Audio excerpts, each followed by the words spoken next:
Kenny फ्रीकिन Aquaman, एक old aged ruthless psychopath बंदा जो अपने इंट्रोडक्शन के साथ ही हांजी स्क्वाड के बंदों की खोपड़ी खोल देता है और उसी के कारण अपने को ये विट द्वारा किया गया जबरदस्त फेमस सीक्वेंस देखने को मिला। केन्नी का इंट्रोडक्शन इस पूरे सीरीज के टोन को ड्रास्टिकली चेंज करता है। जहां हमें पहले सिर्फ ह्यूमन वर्सेस टाइटन्स देखने की आदत सी पड़ गई थी, वहीं सीजन 3 पार्ट 1 ने हमारे सामने अटैक ऑन टाइटन के पॉलिटिकल एस्पेक्ट्स को पहली बार रखा और हमें बताया कि ये स्टोरी ह्यूमंस की उनसे हायरार्की में ऊपर बैठे टाइटन से अपने एग्जिस्टेंस की लड़ाई नहीं है, बल्कि इंसानों की ये हालत महज कुछ लोगों के ब्रेन वॉशिंग और प्रोपेगेंडा का नतीजा है और रियल टाइटन्स इंसान खुद है। सो वॉल मरिया के गिरने से दशकों पहले एक इनफेमस सीरियल किलर जो अपने विक्टिम्स को गला उड़ाकर मारना प्रेफर करता था, वो अपने ग्रैंडफादर से कुछ सवाल पूछता है। अंडरग्राउंड में मौजूद उसकी प्रेग्नेंट बहन कुशल, उसकी फैमिली जो शिगंसिना के साउथ में अभी भी गरीबी में रह रही है और ओवरऑल एक्वामैन्स के साथ चल रहे सालों से परसिक्यूशन से रिलेटेड, जिस पे उसके दादा उसे बताते हैं एक्वामैन्स को लोग हेट नहीं करते बल्कि उनसे डरते हैं, क्योंकि एक्वामैन और एशियन दो ऐसे क्लैंस हैं जिनकी मेमोरीज किंग अपने पावर से अल्टर या इरेज नहीं कर सकता। एक जनरल ह्यूमन टेंडेंसी है, we fear what we can not control because those things have higher probability of giving most unexpected results. और इतने बड़े डिसीजंस लेने के बाद किंग उन अनएक्सपेक्टेड रिजल्ट्स को अफोर्ड नहीं कर सकता था। सो ये कहानी सुनने के बाद केन्नी को रीस फैमिली के बारे में पता चलता है, जो कि रियल रॉयल ब्लड थी वॉल्स के अंदर,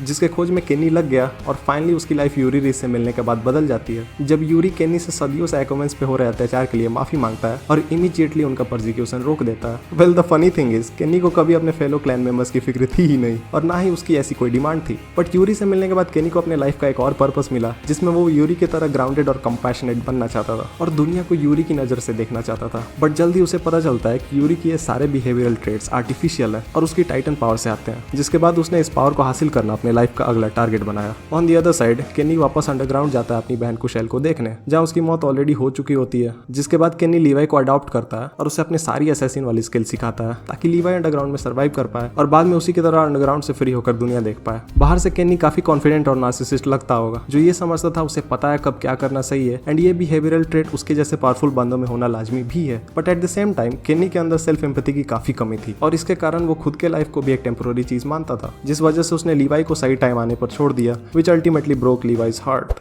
एंड माई ऑल्सो। सो पूरा रॉयल गवर्नमेंट आर्क केन्नी के पॉइंट ऑफ व्यू से यही था कि वो फाउंडिंग टाइटन को इनहेरिट कर पाए, बट रॉड के ये रिवील करने के बाद कि फाउंडर को सिर्फ रॉयल ब्लड वाले यूज कर सकते हैं, केन्नी पूरी तरह अपना आपा खो देता है और इंसानियत को खत्म करने का विश करने लगता है, जो कि उसकी हरकतों से लगा वहां पर। But at the end of the day Rhys Chapel collapse कर जाता है, जिससे जख्मी होकर अल्टीमेटली केन्नी की मौत हो जाती है।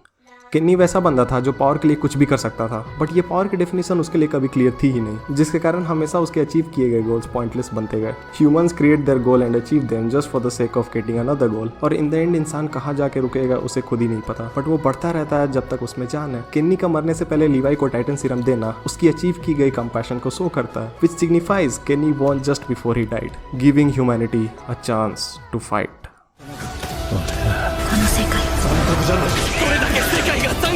私か関係ない。この世界か関係ない。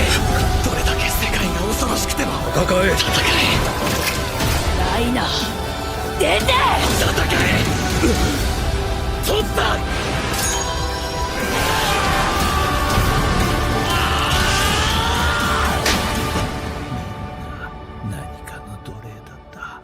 सो महीनों पहले बोला हुआ वीडियो अब जाके बनाया मैंने, और क्योंकि केन्नी का कैरेक्टर स्टोरी में काफी कम टाइम के लिए रेलेवेंट था, आई थॉट ज्यादातर लोग उसे भूल गए होंगे, but I was actually wrong. You guys requested for this video multiple times, so again sorry for the delay. और रही बात लंबी वीडियोस की, तो आपको पता ही होगा YouTube algorithm prefers quantity over quality, और वीडियो लंबी बनाने में मुझे 2 या 3 दिन एक्स्ट्रा लग जाएंगे, जो गैप मैं अभी के लिए अफोर्ड नहीं कर सकता। So I have decided to provide you quantity with some quality. बाकी आगे देखेंगे, अगर चैनल बड़ा हुआ तो डेफिनेटली क्वालिटी में इंप्रूवमेंट ऑटोमेटिकली दिखेगी आपको। अगर ये वीडियो अच्छी लगी हो तो लाइक कर देना, साथ ही चैनल अगर सब्सक्राइब कर रहे हो तो बेल आइकन दबाने के साथ करना, ताकि आने वाले वीडियोस की नोटिफिकेशन आपको मिलती रहे। See you all in upcoming videos. This is Saket from an enthusiast. Peace out.